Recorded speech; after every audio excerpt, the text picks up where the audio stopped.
of my recent conversations with an IMA was built around the topic of being the expert.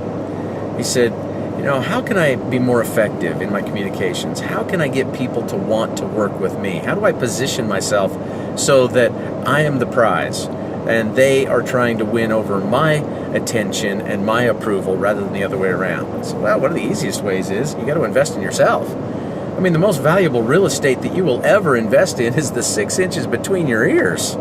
So learn how to invest in yourself, first and foremost, so that you become the expert. Now, to be an expert, listen, all that means is you got to know about 5% more than the individual you're talking to, which doesn't require a whole lot of study.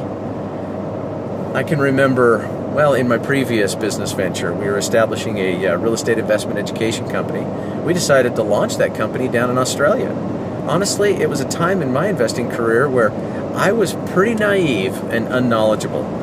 Now I'm going to go build a sales force and establish a business in Australia in an area that I had never invested in. I was nervous about it. I was a little unsure as to whether or not I would be able to communicate effectively, answer questions, and still be seen as the expert in the eyes of our prospects there.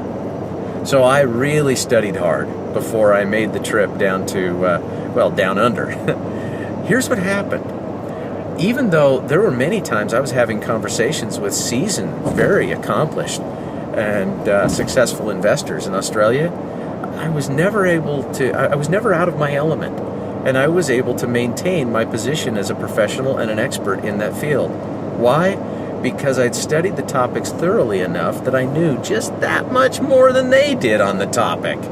That's all it required. It enabled us to get a foothold in that market, to establish ourselves, to start building a business, and to change people's lives.